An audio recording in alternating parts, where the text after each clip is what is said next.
When it comes to air quality, the bad news is that wildfires and air pollution have really degraded the quality of our air. But the good news is that we're all realizing that the quality of our air, and particularly the quality of our indoor air, is really darn important. I'm so excited to tell you about Puro Air because in 30 minutes, this device will remove allergens, dust, smoke, and gases from your room. It uses a stronger type of filter called a HEPA 14, and it filters pollutants at a microscopic level. I keep my Puro Air running upstairs where the bedrooms are all night. I love that it's quiet. Cleaner air just hits different, doesn't it? Check out everything Puro Air has to offer at getpuroair.com. That's getpuroair.com. One more time for the people in the back, getpuroair.com. Well, hello, my friends, and welcome back. My name is Stephanie Safarian, and you're listening to episode 453 of Sustainable Minimalists. This is a listener-supported show all about minimalism, eco-friendly living, conscious consumerism, and more. My goal is to create content that's so good, so unique, so different from all the other content that's being thrown at you that you genuinely want to support this work so that it may continue. That's my goal. And on today's show, we're discussing modernity, modern life. I've had a lot of ideas swirling in my head for the past few months about the ways in which modernity has been built on the back of fossil fuels. And there's a paradox there, right? The paradox, of course, being that our modern way of life is fueled by fossil fuels, and yet it's the burning of those fossil fuels that are causing our greatest existential threat in the form of global warming and climate change. And so on this show, we are in the business of confronting topics we perhaps have never considered before. Today's show is indeed one of those shows. It's hard to overstate the impact of these remains of living organisms, also known as fossil fuels, on our lives. If you are in your home right now, just take a minute and look around. I am betting here and now that every single item you're looking at with your pretty eyes was created in part thanks to fossil fuels. If fossil fuels wasn't part of the creation of what you're looking at, they likely were. Maybe the item is plastic and it's literally made of fossil fuels, or perhaps you're looking at an item, it's made of natural materials. Fossil fuels are very likely what powered the machinery to create the item. If not that, then at the very least, fossil fuels was responsible for shipping the item to your local store. Your car ran on fossil fuels, very likely to drive to the store to pick up the item. You might even be wearing fossil fuels right now in the form of synthetic fibers, polyester, nylon, or another. What about the food you ate for lunch? Was it wrapped in plastic? Plastic is derived from fossil fuels. Fossil fuels heat our homes, move our cars and our airplanes, power our economy. And within the confines of today's topic, fossil fuels still in 2024 largely powers our electrical grid, provides our electricity. Now, I say all that to say that modernity has been built on the back of the fossil fuels industry. And perhaps you could make the argument, I am not making this argument, but somebody perhaps could make the argument that at least initially in the decades immediately following the Industrial Revolution, at least in those decades, fossil fuels were the best thing that ever happened to humans, precisely because the rise of fossil fuel use led to increased life expectancy, rising incomes, better access to clean drinking water. I could go on and on. But again, let's not forget the paradox. The paradox is what has been swirling around in my head for months. These fossil fuels have, yes, propelled us into modernity, and yet at the same time, they also are simultaneously threatening our way of life, our modern way of life, especially with regard to the increasing prevalence and intensity of natural disasters and other weather-related storms. So I'm going to say that another way. Fossil fuels power our modern lives, and yet fossil fuels are also powering global warming and climate change. I believe, and I'm going to make the point today, I'm going to try to prove it today, but I believe that we have become ultra reliant on the very thing that's destroying our planet and perhaps is in the process of eradicating our species. Ted Koppel, so legendary journalist and news anchor Ted Koppel, in his book Lights Out, wrote, quote, "Electricity is what keeps our society tethered to modern times," end quote. Our entire way of life, and yes, it's true, our entire way of life depends on fossil fuels. It is a cold, dark, scary world without them. I'm reminded of a game I had when I was a child in the 80s, and perhaps if you're a child of the 80s, you remember it. I believe this game is still being sold, but the game was called Topple. Blast from the past, right? Topple was a plastic tray that balanced precariously on top of a thin plastic stick, and players took turns moving pieces on top of the tray. You would earn points by stacking pieces up high and completing rows, but if you stack the pieces too high or too much on one side, everything would eventually topple down. And so, yes, this game reminds me of modern life, right? Fossil fuels are the base of the toy. Electricity is the thin plastic stick, and electricity, aka the thin plastic stick, holds up that precariously balancing tray. The tray, of course, is our 21st century lifestyle. Our way of life balances precariously atop the stick. It depends solely on electricity, and guess what? At any point, it could all come crashing down. So let's talk about electricity, because I'm about to make the argument, and get ready for it, everybody. Get ready for the argument. I'm about to make the argument that we have become so unbelievably reliant on electricity, which at the moment, let's not forget, is majority powered by fossil fuels. We're so reliant on electricity that we are incapacitated without it. We're vulnerable. Yes. And yes, the grid is slowly, and I do mean slowly, getting cleaner. We've talked about this on the show. But what is the electrical grid? Exactly, the grid. We hear about the grid all the time, but what is it? Here in the United States, it's not one singular grid. It's actually 3 power grids that generate and distribute electricity through all 50 states. Computerized systems keep electricity flowing through the grids, and these computerized systems are designed to maintain a perfect balance between supply and demand. And guess what? Ted Koppel in his book, I've linked to it in the show notes, but Ted Koppel makes the point so clear that the grid, or the 3 grids together, they're not adequately defended, they are delicate, and they are oh so very fragile. Now let's talk about that transition to renewable energy. Renewable energy, hopefully sooner rather than later, will power the grid. And so our electricity is not coming from the burning of fossil fuels. The electricity's power is coming from renewable energy, solar, wind, hydro, and others. The transition to renewable energy is a must. It must happen. It will happen. In a perfect world, the world would seamlessly transition to renewables. And you and I, we would give up nothing. Our way of life, modernity, we would go on as it's been going, right? For better or for worse. The only difference with the transition to renewables is that no fossil fuels would be in the picture.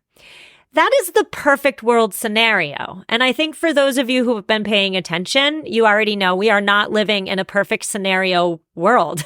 The transition to renewables has been bumpy at best. It's slow.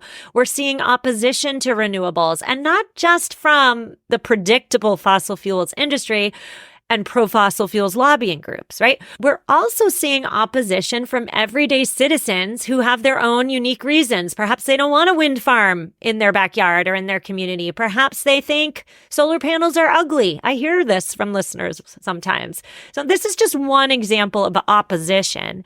But another reason that the transition to renewables is going slower than we need is due to the fact that there's a backlog in connecting clean energy projects to the grid.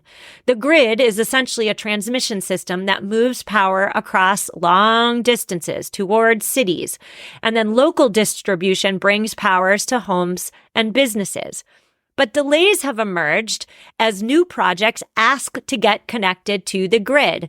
New projects must apply to get connected, and they have to go through a process to get accepted that's filled with red tape. The project must first be assessed with regard to impacts to the grid. How's it going to affect the grid as a whole? Will the project provide reliable power? More and more assessments have to be done before this hypothetical renewable project can get connected to the grid. And so let's bring sustainability into this conversation for a minute. Is this way of living in which our way of life precariously sits atop a delicate electrical grid, is that sustainable? The answer, of course, is no, because still in 2024, the majority of our electricity comes from the burning of coal and other fossil fuels. Our way of life, or to say that another way, our dependence on electricity for survival, as of this moment, is not sustainable. Now, talk to me in 10, 20 years when the grid is majority, fingers crossed, majority fueled by renewables. It may be sustainable. My answer might change there. But as of right this moment in time, it's not sustainable. Energy transition to renewable sources, that's not a choice. It's not a matter of whether we transition or not. There's no if involved. We have to transition. The question is if we will transition quick enough and seamlessly enough to stave off the worst effects of global warming and climate change, and also to not see any impact in our modern, cushy way of life. So have you ever really thought about how much you, me, we depend on electricity? You've probably experienced a power outage in the past, and it likely wasn't a big deal because you knew it was going to be short-lived. The electric company perhaps was working outside your house on the lines. You knew you just had to wait it out, maybe an hour, maybe 5 hours, maybe overnight at most, right? Some of us, if the outage is short enough, we find reprieve in being unplugged. It can be very peaceful when the power is out. But after a couple hours, after a day, it starts to get old, doesn't it? You start to get anxious, perhaps. The kids start to bounce off the walls. You start wondering when is the power going to be turned back on and life going to go back to normal? I want to take a minute here to hypothetically imagine what it would be like if electricity went down for an extended amount of time. It's impossible to predict, right? It's impossible to predict what life would look like without power.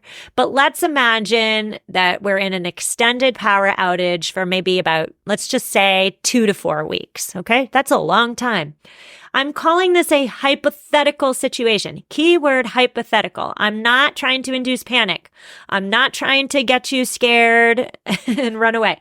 I'm trying to convey with real examples how deeply embedded fossil fuels by means of electricity are within our modern world.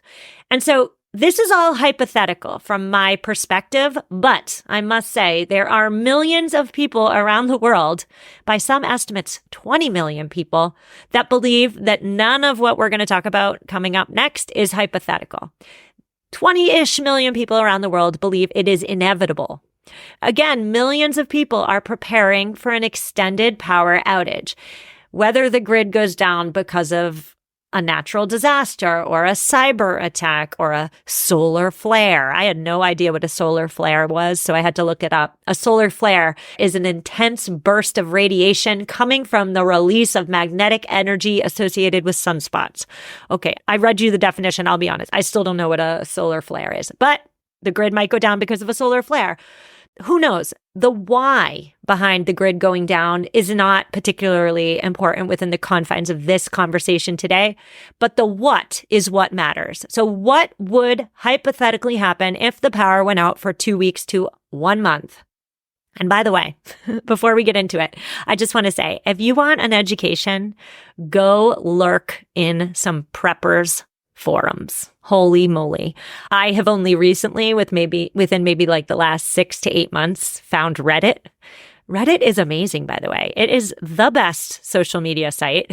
People generally are kind. People generally are real. Reddit is the place for me. But anyway, I've found myself in a couple preppers subreddits, and holy moly, did I get an education. All right, so let's go through this hypothetical situation. What do people much smarter than me say life will look like without power for an extended period of time? Well, number one, no access to outside tap water. The water that comes to your tap is cleaned and pumped with the help of electricity. So no electricity means your water supply will become dirty and eventually non-existent. You won't be able to flush your toilet when the water runs out. You won't be able to shower. And if you're thinking to yourself, I have a well, I'll be fine. Your well needs electricity to run your pump. The pump is what supplies water to your home, so you're not out of the woods either. Next up, no electricity in your home, obviously, right? You're in the dark. You will not be able to charge your phone, your laptop, your tablet. You won't be able to use the washing machine. No TV to distract your mind. No refrigeration to keep your food cold. No freezer to keep your food frozen, to preserve food. You can't turn on your heater to get warm. You can't turn on your air conditioning to get cool. In an extended power outage, you would have little or perhaps even no access to food. Right? McDonald's doesn't have power. The grocery store doesn't have power. That means their cash registers aren't working. Restaurants won't be able to operate without their grills and other kitchen equipment. So what food you have in your home is what you'll be eating. What food you can grow yourself is what you'll be eating. Speaking of McDonald's and grocery stores and 7-Elevens and everything in between, there would likely be little access to commerce.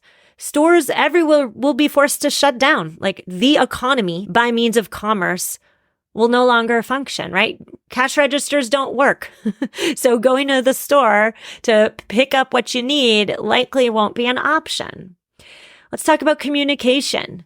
Most modern communication systems rely on electricity. Your cell phone, until it runs out of charge, might be able to still pick up a signal, but eventually it will go dead. Cordless phones won't work without electricity. Maybe your landline will.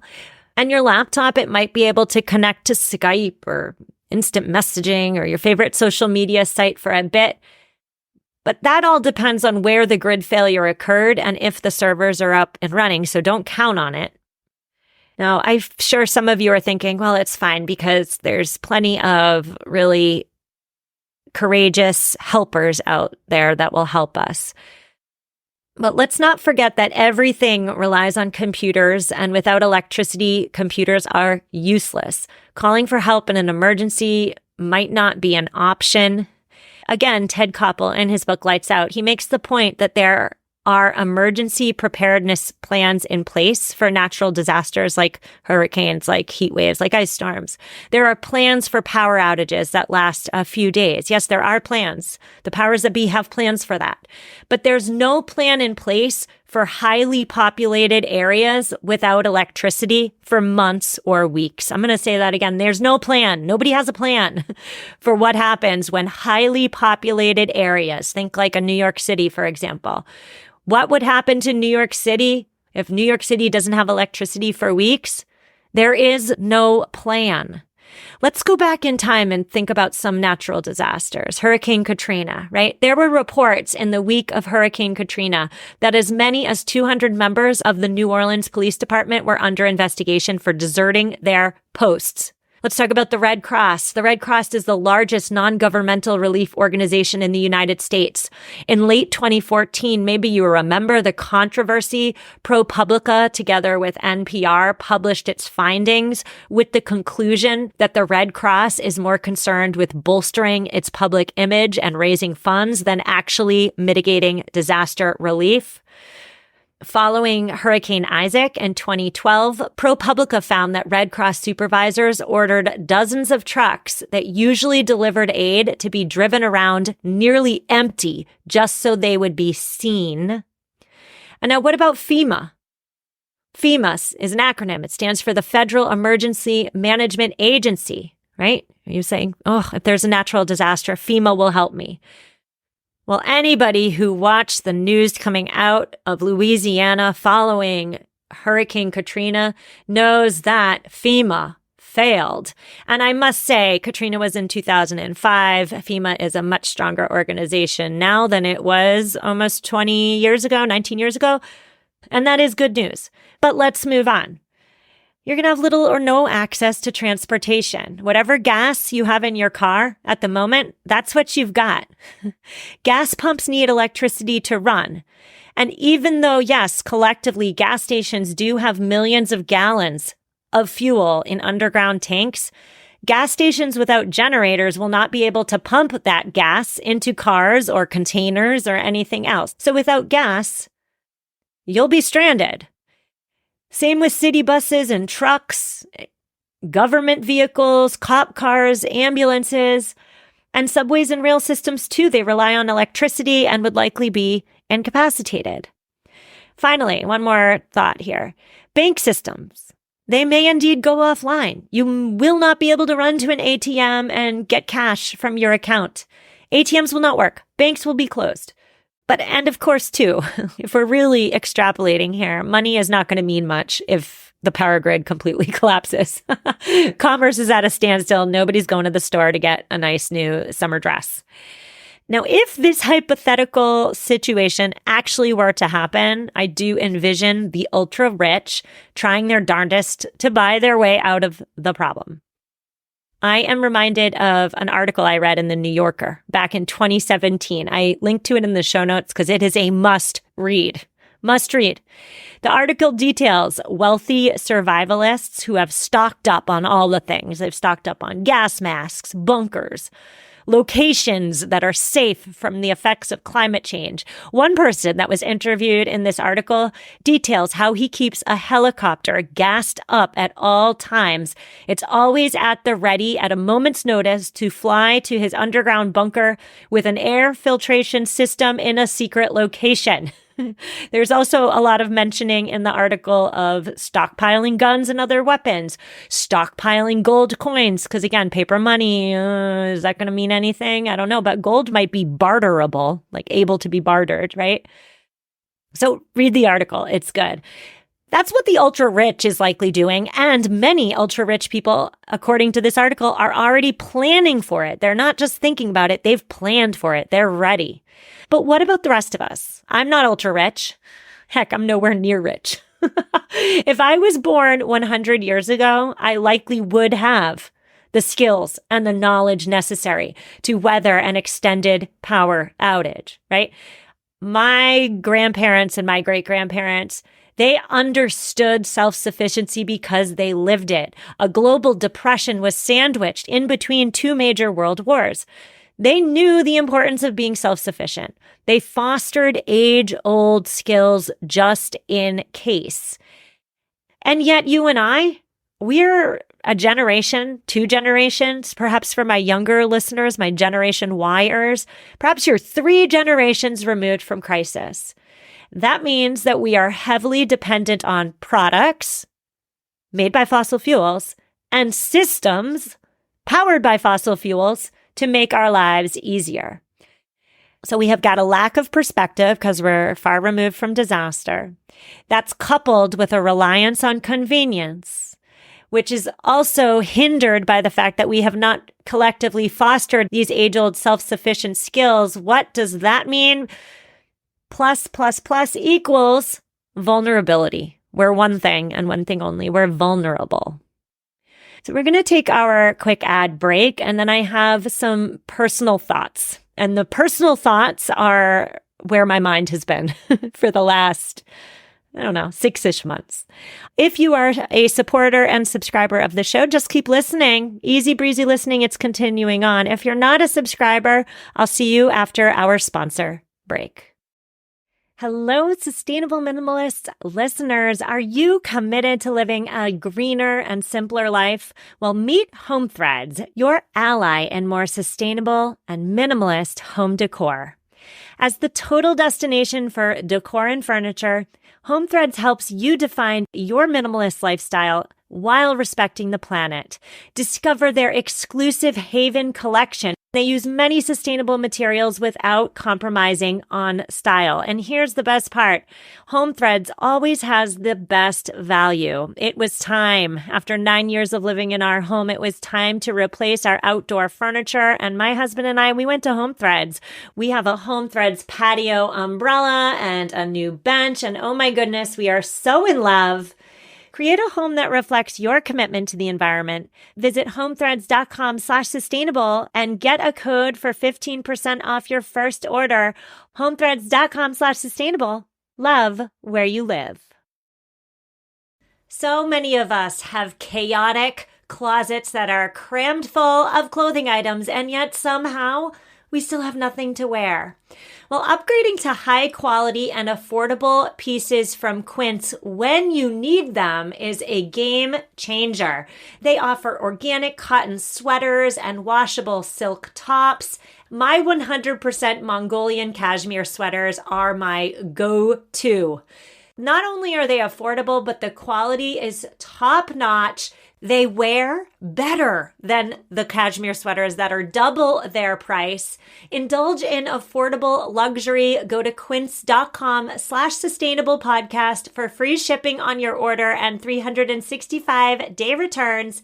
QUINCE.com/sustainable podcast to get free shipping and 365-day returns. One more time, quince.com/sustainable podcast. And we're back. On today's show, we're discussing some thoughts that I've been trying to make sense of in my head with regard to modern life and modernity. Modernity is built off the backs of fossil fuels, and yet it's the burning of fossil fuels that's threatening the future of our planet, threatening the future of our species. What a paradox. Before the break, we discussed the ways in which modern life would come to a standstill in the hypothetical event of an extended power outage.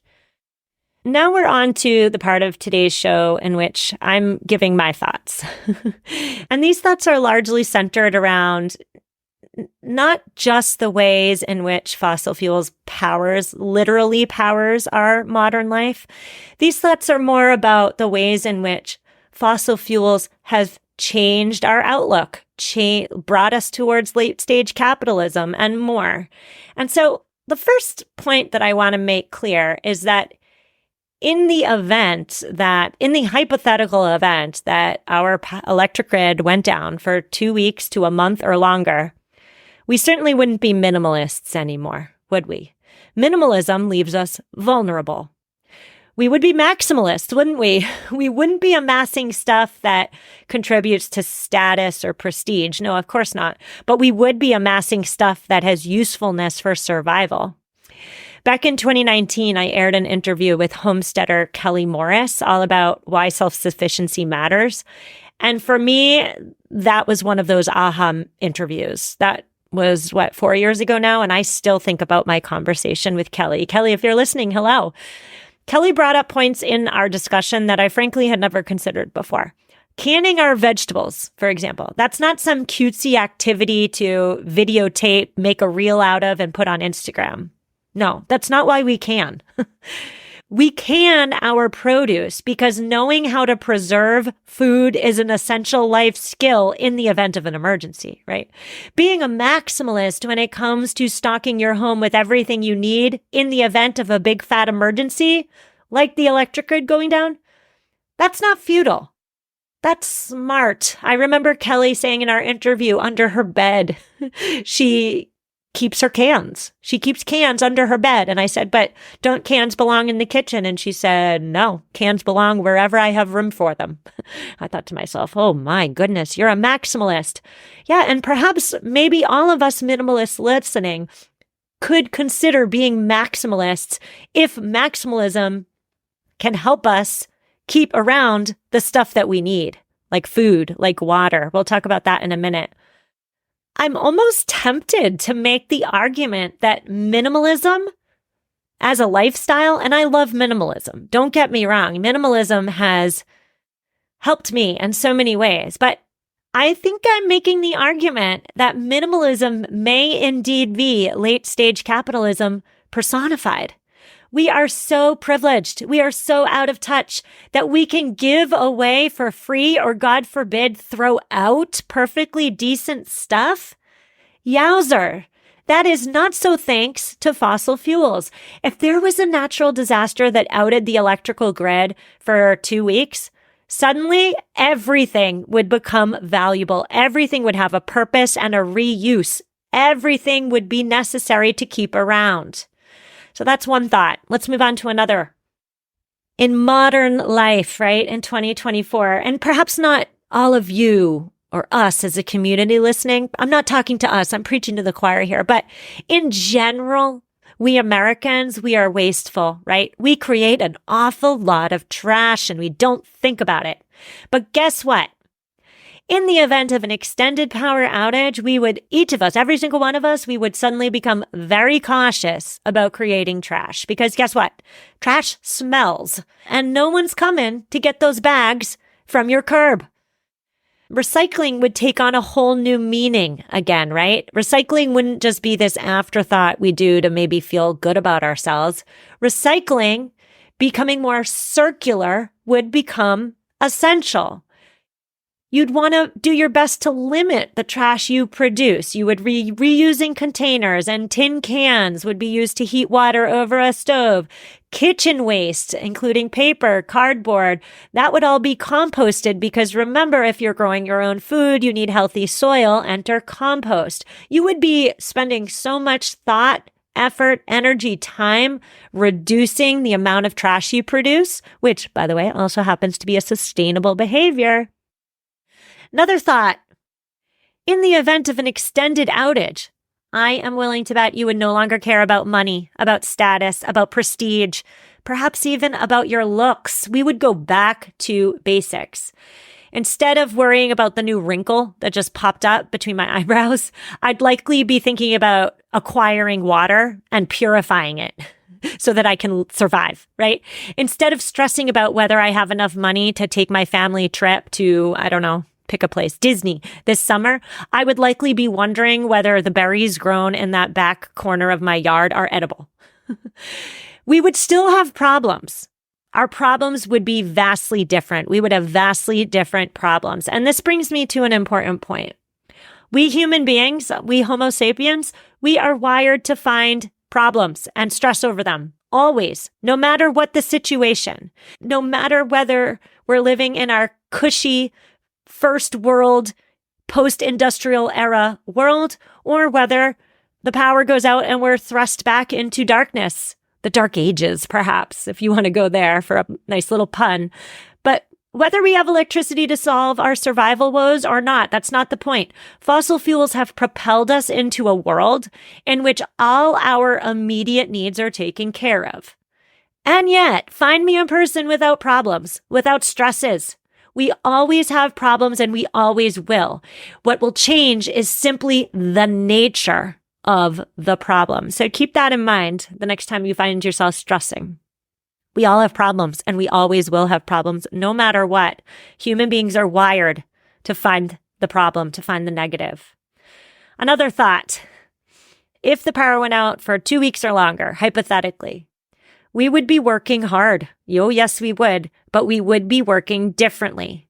We wouldn't be sitting in front of a computer because our computer would have died long ago, right? We'd be chopping wood. We'd be collecting rainwater. We'd be gardening. We'd be preserving produce. And speaking of working differently, using our hands, getting out of our seat, turning away from screens, research does find that working with our hands improves brain function. And that's because when we use our hands on a task that is not cognitively demanding, doing so gives the mind a chance to relax. And so when our brains are offline, it gives us a chance to work on problems behind the scenes. It's not uncommon for people to have breakthrough ideas while mindlessly working on something with their hands. There's something really primal about working productively with our hands. And many people say it's also profoundly pleasurable to work with your hands, right? Homo sapiens are meant to be active. We have been actively using our hands as part of our daily lives for thousands of years. But with the advent of computers and other technologies, many of us move through our days with minimal physical effort. We get far less physical activity. You know it to be true. The obesity epidemic, in part, is due to the fact that we're all sitting all day long in front of a screen. And so some research does find that using our hands may actually be key to maintaining a healthy mood, to improving our well-being, whereas inactivity may contribute to irritability and apathy and, yes, depression. Activity, moving our bodies, using our hands, may be the antidote. And so I don't want to give the impression that 2 weeks to a month without power would be easy, because it wouldn't. It would be hard work. But perhaps the work may be more rewarding as opposed to sitting on your computer and responding to emails and going to Zoom meetings. I don't know, but maybe. Another thought. I do anticipate us collectively as a society having trouble being unplugged, at least initially, right? Sitting here in my closet in the basement with lights on me, I feel an urge to say, oh, but it would be so nice and peaceful to have the power go out. Oh, it would be back to simpler times, right? But even deep down, I know that's not true. We have been raised with a constant stream of noise all around us at all times. Stimuli from bright flashing lights, televisions, computers, gaming systems, iPods, iPads, all of it. Okay. And so we've become accustomed to constantly be plugged in. And so I do anticipate a major withdrawal for my family and perhaps yours too, if the power went out for a long time. We have to learn how to cope with being unplugged, and that will take a transition period. Similarly, our relationships with others would definitely change, for better or for worse. Again, Ted Koppel, another quote. Ted Koppel writes, quote, "The tissue of emails, texts, and phone calls that hold our social networks together will tear within days." Yes, they will tear within days. Isn't it crazy to think about the ways in which fossil fuels have facilitated our tissue paper-like social networks? And yeah, I must say, the most cynical preppers I've encountered online do attest that there'll be major interpersonal conflicts if the power was out for a long time. Lack of resources, lack of governmental control means major problems, major interpersonal problems. However, the opposite might also be true, right? Instead of these fragile tissue paper-like connections that we have via technology, perhaps there will be more connection without a fossil fuel powered life, right? Perhaps we'll get to know our neighbors in a deeper and more meaningful way. Perhaps we'll understand them in a deeper and more meaningful way. Perhaps we'll barter a little bit more. Perhaps we'll rely on each other more in times of need. I don't know. That's me being optimistic. But just one more thought here. I do believe that if the power was to go out for a long amount of time, if fossil fuels were suddenly no longer powering our way of life, the way that we acquire information would change. The information we're looking for would definitely change. First of all, get yourself a battery-powered or crank radio just in case if you don't have one. Just do it. And thank me later. Just do it. But the information that you're going to consume will be different too. Like, who cares what celebrities are doing if the power's out for 2 weeks? Nobody cares. Nobody cares. Who cares what's happening with those reality stars? Or who cares about that basketball game? Nobody cares, right? You won't be watching the news cycle on TV at night. You won't be getting fired up about news that doesn't immediately impact your life. And so the way we get information these days and the ways in which we get fired up about information is also heavily reliant on fossil fuels. that is our show today. I told you we were going to talk about something different. I told you I was going to give you some content that you're not getting anywhere else. And I so hope that I created some content today that was so unique, so thought-provoking that you would like to support the show financially. Because again, remember, your support of this show ensures that this work continues. We will be back tomorrow for headlines. Headlines, by the way, are your need-to-know environmental-leaning news stories in 15-ish minutes. If you like this show, if you receive benefit, please leave it a review on Apple Podcasts or Spotify. Thank you so much. And of course, if you really like this show, please consider supporting it with $5 a month. I appreciate you. Thank you. And I'll see you tomorrow. Hey guys, time to get in on the action for the biggest moments in basketball with PrizePicks, America's #1 fantasy sports app. Just select 2 or more players, pick more or less on their projections, place your entry, and win up to 100 times your money. Right now, PrizePicks will match your first deposit of up to $100. Just download the PrizePicks app and use the code GET100. That's code GET100 on PrizePicks for a first deposit match of up to $100. PrizePicks, pick more, pick less. It's that easy.